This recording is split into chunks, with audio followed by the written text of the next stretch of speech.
Hey guys, in today's spookerific review, we're going to be having a look at the Rubies Halloween Freddy Krueger Deluxe Glove. So before we have a look at the glove itself, here's what the packaging looks like. Again, you've got the Freddy Krueger Deluxe Glove right at the top there, and a picture of Freddy Krueger from Nightmare on Elm Street Part 2, Freddy's Revenge. It's recommended for ages 17 and up. Down below, it comes to us, I guess, from Rubies. And then underneath that, 6591. There's the back of the package. I paid $24.99 for it, and apparently it is official. It's official New Line Cinema. Your trademark down below, and shows you how to put on the glove. Soft, safe blades. That's good. Movable knuckle joints.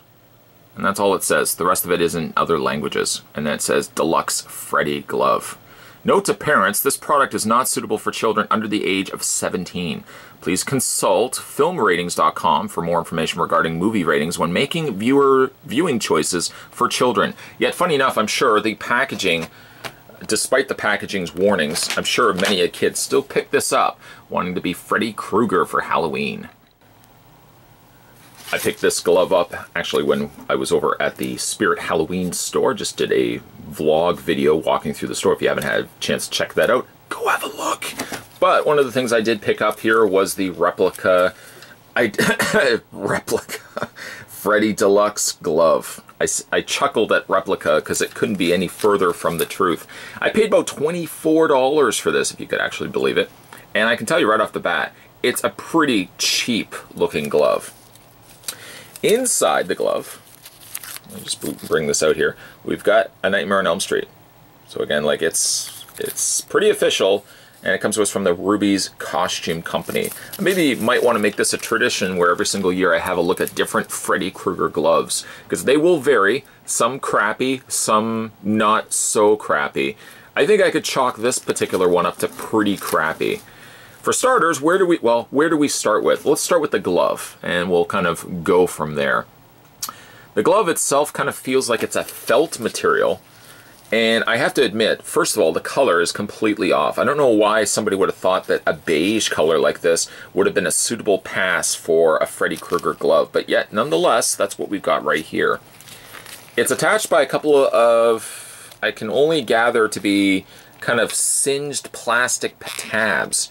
It looks like these little tabs are melted on there as the only means to attach the glove to the plate and the knuckle portion of the glove. Will this rub up against a kid's skin, even though it's intended for a 17 and up age bracket? Not necessarily. I mean, it's still a pretty smooth plastic, so I can't see it. I can't see causing any sort of damage. There's no real sharp elements to the glove. Even the blades themselves are they're just like very, very cheap plastic. But the glove sucks. I'll say it right now. The glove is pretty bad.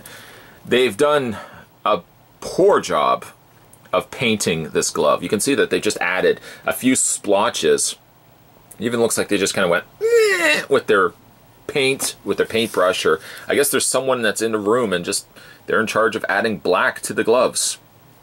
Right there, a little black on the inside here, black at the bottom, and just a real crude amount of it on the front of the glove.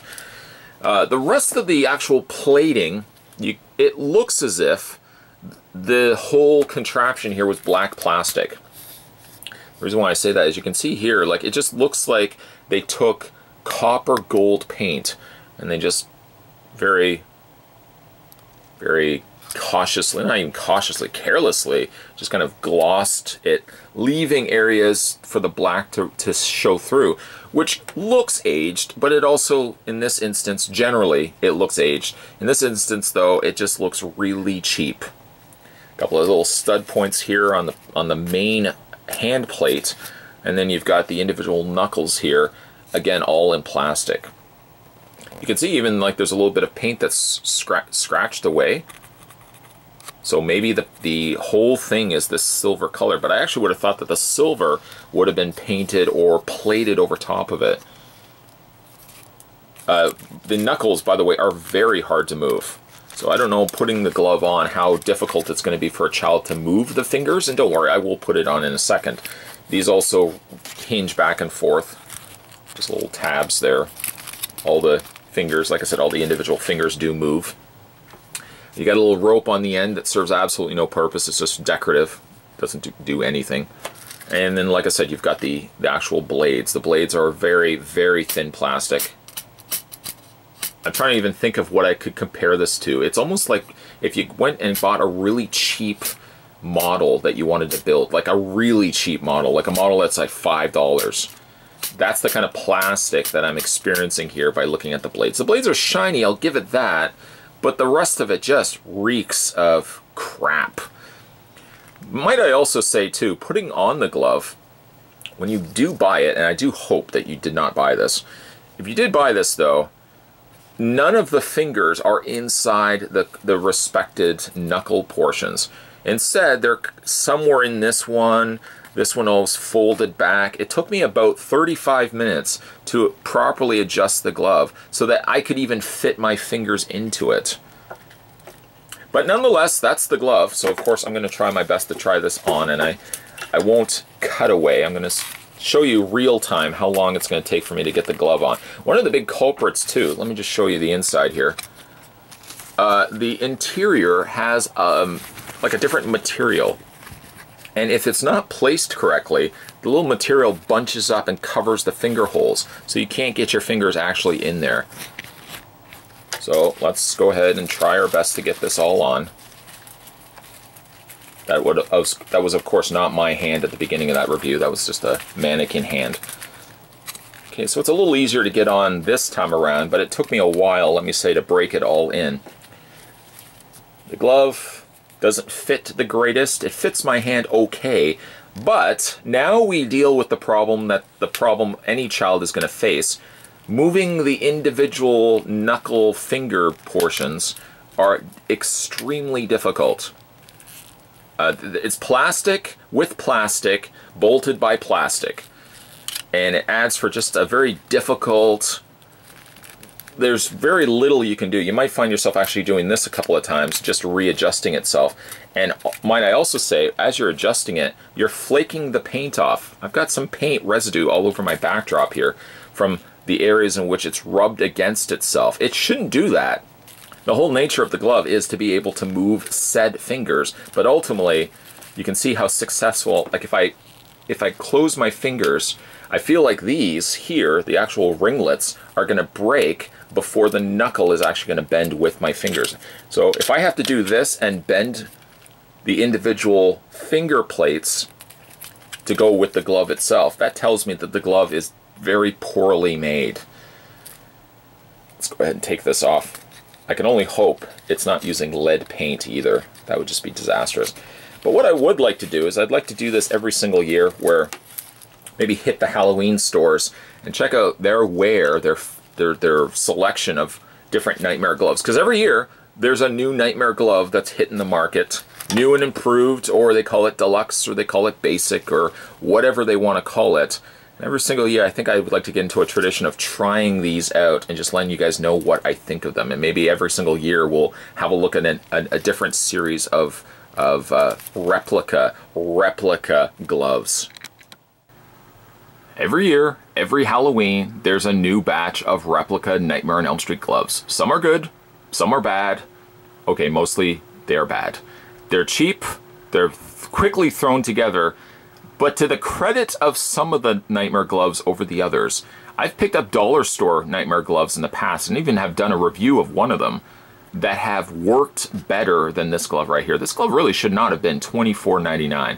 An absolute crime to the fact that they would have marketed this as a Nightmare on Elm Street Deluxe. And you can't see it, but I'm using the finger quotations in the background. A deluxe glove. There's nothing deluxe about this glove at all. The glove itself is very cheaply made. The plastic feels really poor that they used for the plating itself, and it's extremely difficult to do something as simple as moving the fingers on the glove itself. You shouldn't have to have any worries moving fingers on a Nightmare glove. And ultimately, this quote deluxe glove is pretty bad. I would say avoid this glove at all costs. This is the kind of glove you would see in your nightmares.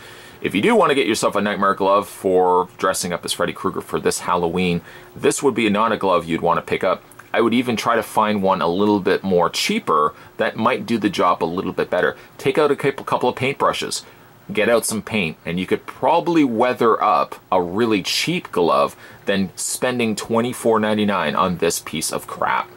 This glove should have been about $8 to $10. This glove should not have been about $25, which is basically what I paid for it. It's about $24.99. Avoid this glove at all costs. And again, like I said, maybe every single year we'll have a look at some, maybe this will be the tradition, the thing that you guys can go to here for every single Halloween, not only for the month of Spottober, other videos, but also maybe we'll be getting into a tradition of having a look at the different crappy Freddy Krueger gloves that are on the market. So maybe stay tuned for those. In the meantime, speaking of more videos, there's tons more videos heading to this channel during the month of Spottober, so make sure if you haven't already, hit that little subscribe button down below. You won't miss a beat when it comes to future videos. As always, guys, thanks for watching, as you always do. I'll see you next time. Crappy glove.